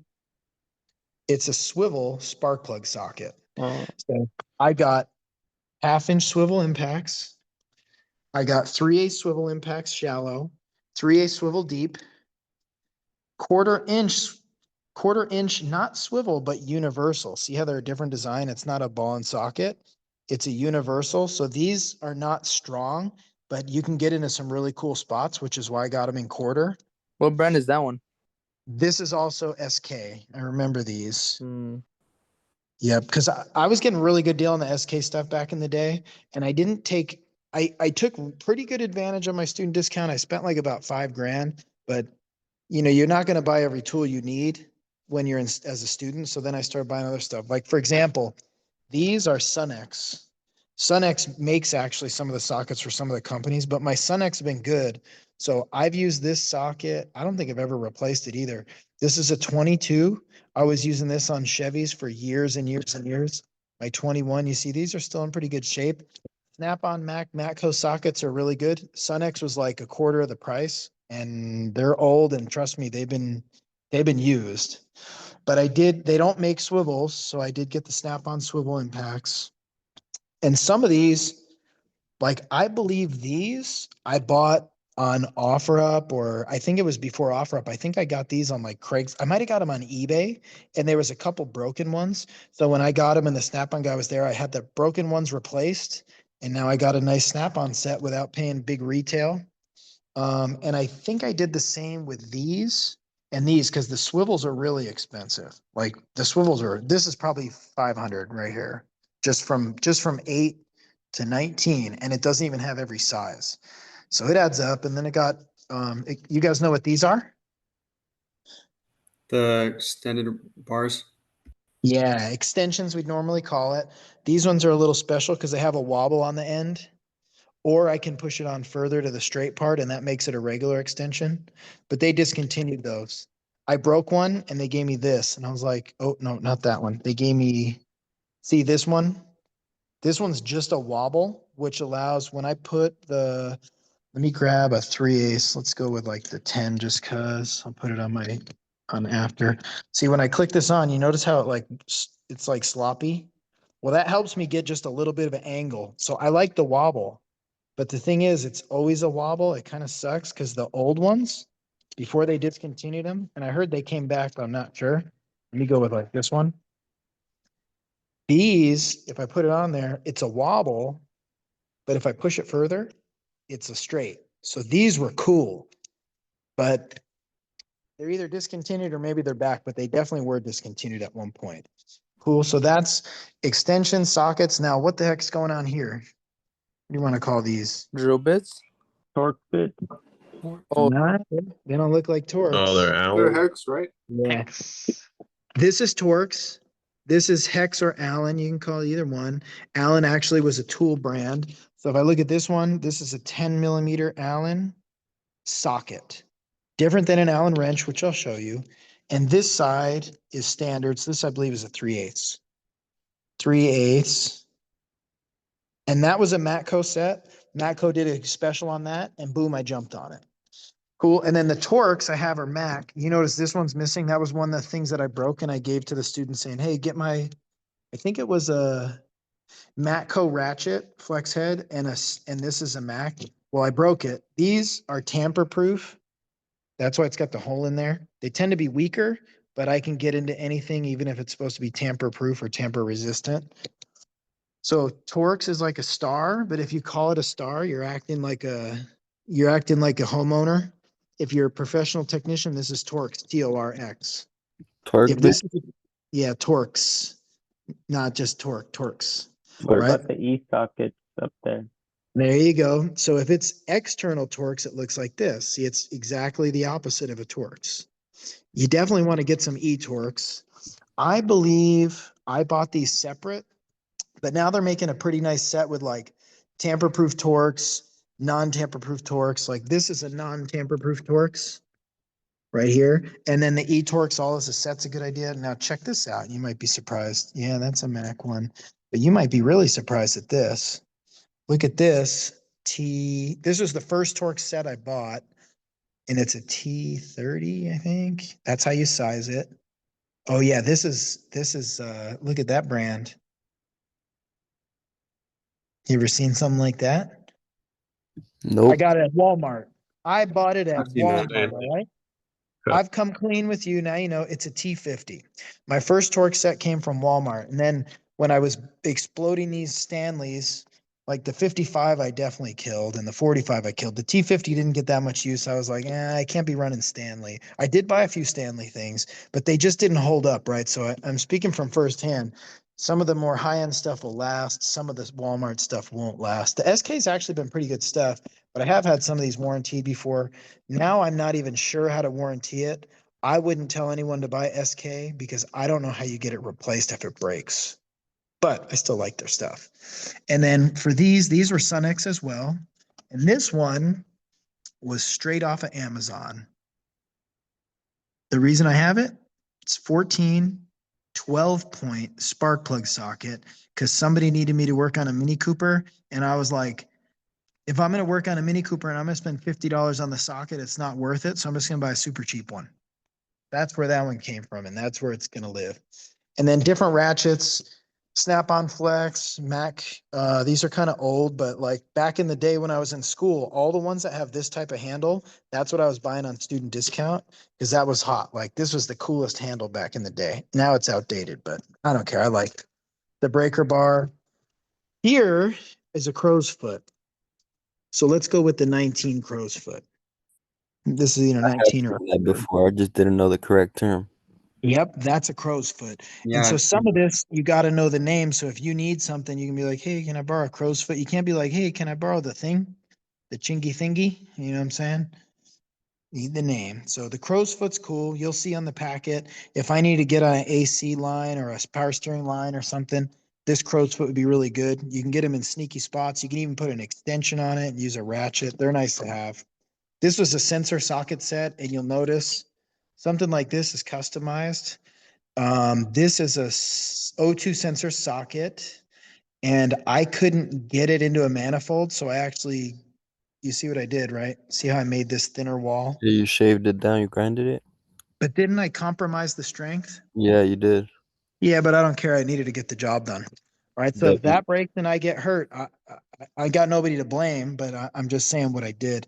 These are for problem bolts. And then if I ever round a bolt off, like if I strip the head, these are the twist extractors. This will help get a stripped head bolt out. Not if the threads are stripped, but just the heads, right? So I keep all this stuff right here. Then these are little inserts. These came from, this was actually below Harbor Freight. It came from it was like a little group of people that went around and sold tools, right? But that's a 12. I can pop this in the socket and it'll make the socket magnetic. So I got them, but I rarely use them. They sell the sockets. You can buy magnetic now, so that'd probably be the way to go. Cool. So we'll take a look. That's the socket drawer. That's where you're going to spend most of your money. This is just the most expensive stuff. Oh, anybody know what these are? Work stick. Yeah. Yeah. Look at this. Never been used. But I bought the whole set because I wanted the whole set. This one's been used a lot because it's 21 millimeters. And I think 85 foot-pounds or 80. I think it's 80. So this would be good for like, I would use this on a Toyota. I was using it a lot on Kias. this is gonna, to some extent, limit the amount of torque coming out of the gun. So that way I'm pretty close and I can just do a quick like final torque check, right? If I do my impact gun with one of these, it's probably gonna overshoot it unless I just do it lightly. So I did like the torque sticks. I don't use them so much anymore because I'm not doing that many. But when I was doing a bunch of cars a day, it made sense. All right, next drawer. What's all this junk? Needle nose pliers. Pliers. Okay, yeah. So what would you call these? Oh, I call those Diagonal. snips. Diagonal cutters. Yeah, diagonal cutters. So if you go on the tool catalog, you could know all the slang and stuff, but like you gotta sort of know like the proper names. Make sense? Pliers. Needle nose, right? This a lot of times they'll call a combination plier because it could be here or you could slip it. Sometimes they'll call it a slip joint or a combination. Cool. Then if we skip away over to here, what would you call this? Anybody for channel locks? Yeah. Oh yeah, there you go. That's a brand though. This is Matco arc joint pliers. However, if you say channel locks, I got you. But understand, channel lock was the brand that made the arc joint plier. And these, you want to know where this one is? See how it's missing? When I'm gone, my wife can't open the milk, the plastic almond milk that we got. And so I told her, hey, you know what? You really need a nice set of pliers. And so they're in my kitchen right there, right there. In fact, I'm probably going to take them back. Like, you get your own pliers, right? Some precision pliers, nipping pliers. They actually call these lineman pliers. Look at these pliers. These are the most beat up pliers I have. You know why? Use them a lot. I didn't use them on cars as much as when I started doing my driveway. These are really good for tying rebar. So I tied a bajillion tons of rebar and I was also spraying the ground to get it like compacted and I got them wet and they're rusty. Now, if I went to Mac and I'd be like, hey, these are beat up, they'd replace them. But they still work fine. So I'm going to run it. Right. So those were cool. Ooh, what about these are something you'll never see. These are safety wire pliers. These you can put wire on, like, let's say a drain plug or something that has a hole drilled in it and clamp them with this little lock and then pull this handle and they'll actually spin. I don't know if I can get it to do it, but if you ever see something that's safety wired, like with some fleet stuff or some race stuff, those are safe. You can also just twist the wire, but these could make it really fast. So I bought those. What about these? Anybody know? Wire stripper. Yeah, strippers here, crimpers here. All right, but who thinks they know what brand this is? Because these are Mac, these are Matco, these are Snap-on. What the heck is this thing? It's like Halloween. Klein? Cornwell. Close, close. Cornwell. These are T&B is Thomas and Betts. This is the top of the line stripper crimper right here. The Matco Snap-on, those they're trash. This is a nice piece. So one time I was doing a wire repair on an electrician's truck and he's like, what are you using for that? And I showed him like my whatever basic wire strippers, crimpers, and he's like, use mine. And he busts out Thomas and Betts and I'm like, oh dang. Klein is a nice brand though too. Klein makes some really nice stuff. This is a terminal crimper. I believe, yeah, see, I believe this one was one I got on Amazon. Yep. So some of the stuff is cheap. This is actually spark plug wire pliers, and it's got a grounding element so that I cannot get shocked because I hate getting shocked. Some of these are specialty hose clamp pliers. The only negative is though, and these are made by Mayhew. So another different brand. The only negative is they kind of need a cable, but they still work, so I'm still using them. And then these, what do you call these? Vice grips. Correct, because they're Vice Grip brand. But if they were Matco brand, they would not be Vice Grips because these are a Vice Grip brand. Made by Irwin, by the way. Irwin makes Vice Grip. See that, Irwin? They make Vice Grip. The locking pliers, but whatever. I'm cool with Vice Grips. That's fun. All right, next drawer. What would you say this junk is? Pry bar?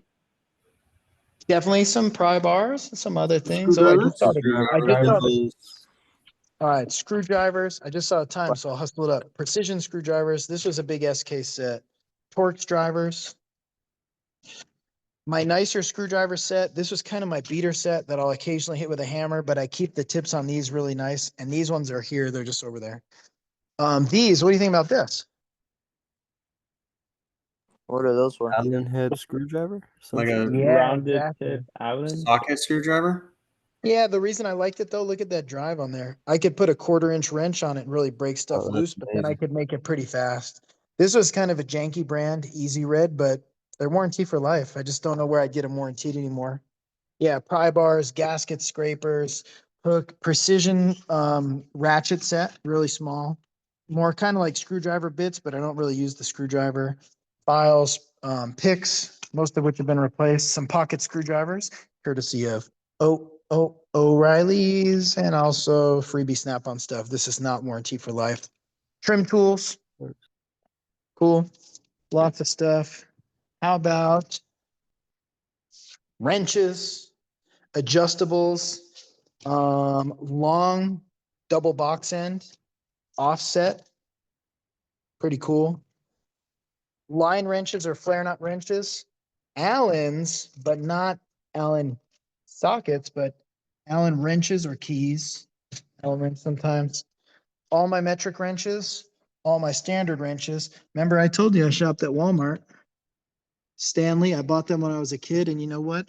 For standard, they're fine, and I still use them. Pipe wrenches because I like to play plumber. The gear wrenches that have locking and not locking. Gear wrenches that are stubby gear wrenches. Those are Oh, pretty cool. awesome. Yeah. Gear wrench, battery wrench specifically for old domestics. This is usually when something goes wrong drawer. Something's wrong, I have to tap. Something's wrong, I have to die. Something's wrong, I have to thread chase. Something's wrong, I have to extract. Something's wrong, I got to use my impact screwdriver. I got to punch it or chisel it. I got to puller it. I got to puller it. I got extractors and left-hand drill bits. I got pullers, power steering puller, rivet guns, seal puller, and this one's an adjustable 3 holes. That one's pretty cool.